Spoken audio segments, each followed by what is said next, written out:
they're not understanding my sarcasm, I guess. And if you're not understanding my sarcasm, that's on you guys. That's not on me. But I go, if you're dumb enough and naive enough to think that I would actually speak to you this way, I was like, then fuck both of you that think this about me. You know what I'm saying? Like, I don't give a shit at that point. I was like, but I don't talk down to people. I don't disrespect people. I was like, the only thing I get irritated and mad at you about, I was like, is when you need to ask me 100 fucking questions if I'm okay. Yes, I'm okay. I'm having a bad fucking day. Can we leave it at that? Yeah.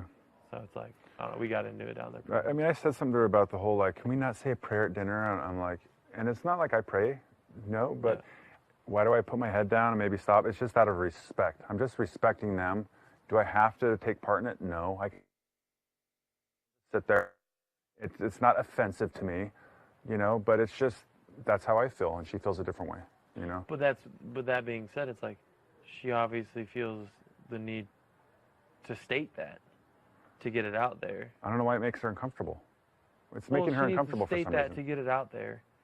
Like, it's her platform, but then she gets all defensive, like, well, I'm not, you know, it's an uncomfortable place for me to be, to practice this, and, you know, to be who I am and state it out loud and stuff. It's like, well, if you're going to do it, trust me, sweetheart, I understand you don't want to do it in front of John, but you're still doing it, and you're not doing it in front of 2 people. You're doing it in front of a lot of people watching the show. And you're doing it in front of me, to me, and I could care less. Yeah. Like, you're not fighting. You're fighting a battle you've already won.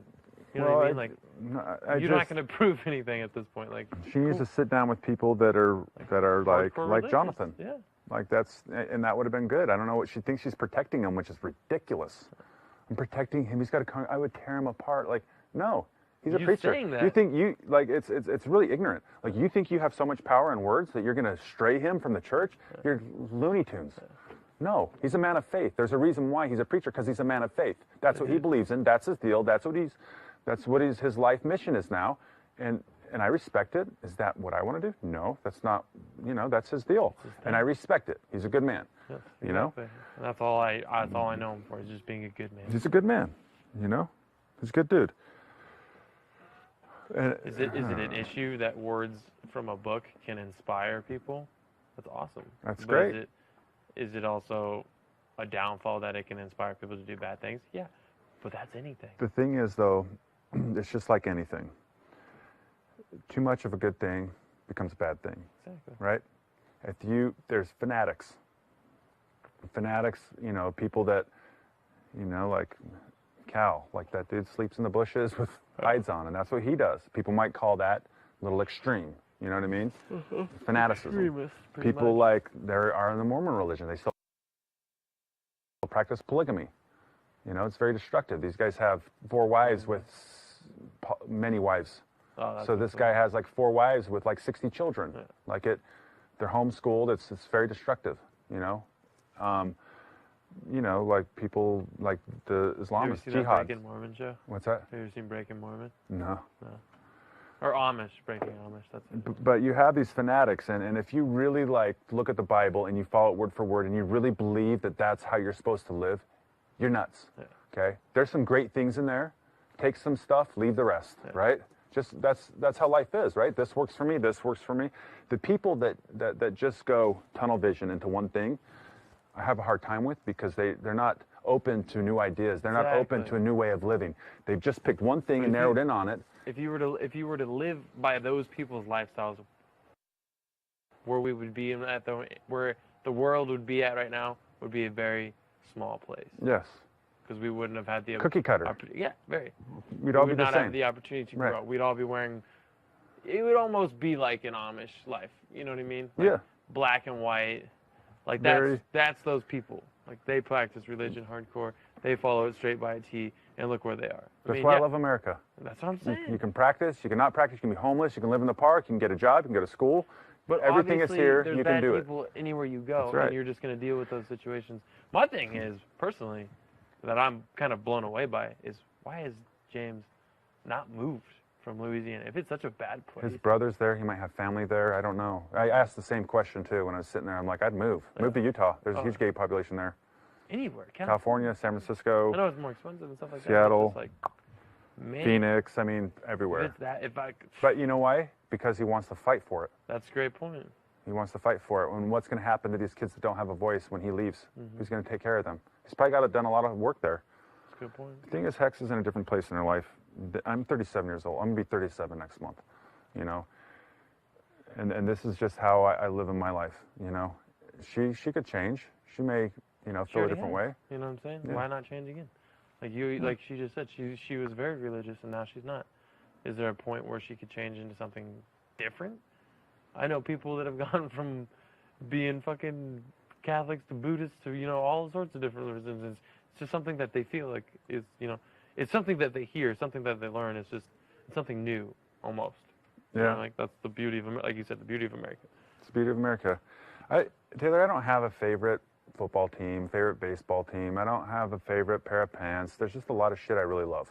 I like this, I like this, I like this, I want to try this, that's why I don't have any tattoos, because I'd have all of them. I don't know what to pick out, you know, but there's just so many great things out there that I want to experience. I want to try a little bit of meditation, some yoga, some Buddhism, some little, you know, maybe a little Christianity in here, you know. I want to try it all and see what works for me. I'm not closed off to just one thing, because how do I know it doesn't work until I try it? Do I have to jump all the way in and shave my head and join a monastery? No. But, you know, just be open to it. Just learning a little bit, you know. Just listen to somebody. I want to find their point of view. Like I like listening to Jonathan, you know, just to educate myself, just to see what he's doing, just to, you know, just see what he's all about. But but going off that'd be like, personally, I don't know what Nikki's, you know, what her beliefs are. She's got a lot of like strange energy kind of like things that I don't know really where that comes from, or if that's a god, or if she believes in just like the earth is like God or something. I don't know. I've never really. That's a good question. It's more like Eastern. It's probably more Eastern Buddhist philosophy. Yeah. Yeah. But like that's something that you could poke holes in too. You know what I'm saying? And poke holes in anything. Yeah, exactly. And that's are you here to poke a hole in something? No. Are you here to Are you like Hex wants to prove that Christianity is wrong and it's not true and it can't ever happen? And I said to her, who gives a shit? If it works for them and it makes them happy, respect it and allow them to do it. You don't have to go figure it out, right? You don't have to figure out if Nikki's stuff works. Does it make her happy? No. Yes. Is it probably pretty good? That being said, I do have. I mean, it is. I don't know. It's just troublesome. And like I don't know. I feel like with the talk we just had, it was a really good point of view on like it's not the religion. It is just it's the bad person. People. It's the bad people. But the guns don't kill people. It's the people, the idiots that have the guns. That's a good point. So I don't know. It's good. It's a good discussion. That's what this It was. is a good discussion. No, it is a discussion. I don't understand why she Why'd you come over here and poo-poo on it, man? Well, she just gets in such a hot like debate, and it's just like it doesn't need to be that way. It can be like we can all leave with a smile on our face, and be like, wow, that was a really good talk. But she's super emotional, and so she comes over, and it's not like we're sitting and talking, you know, like me and you are. It gets to, I don't know. That's the first like time I've talked to her kind of like that, like with that kind of passion involved, the kind of emotion. And it was just, I don't know. How old is she? 25. 25. She's 25. You know, she's 25. I didn't feel like it went very well. It wasn't very healthy. And I was teasing at first. You know I was. Yeah. I just like, don't know how to take her serious someone sometimes. in the face and say they're soulless. They're soulless. And I smiled kind of. I kind of smirked, right? Yeah. But I sometimes I don't know when to take her serious because she's so silly sometimes, right? Yeah. I don't know. I like Hex a lot. I mean, I like all you guys, but I don't know how to take her sometimes.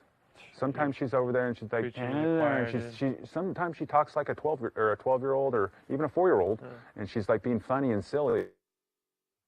And then other times she comes over and she's saying stuff, and I think she's going to start acting silly, but then she wants to take it all serious, and I don't know how to communicate with that. You know, it really bothers me sometimes when she gets in her rants too, and like I don't know if this is just where she's from or what, but like. She gets into that like ghetto gangster mode. She just did that. Yeah, that's what I'm saying. Like, yo, you don't know me, yo. You don't know me, yo. I was like, what the fuck is that? Like, better take your ass back to Cleveland. Cleveland. I don't know why I said Cleveland. I don't know. It's a city I wouldn't want to live in. I was just like, as soon as that came out of her mouth, I was like sitting up here and I'm like, she went all thuggish on me. I just you don't even know me, yo. Yeah, I was like, what the fuck did that come from?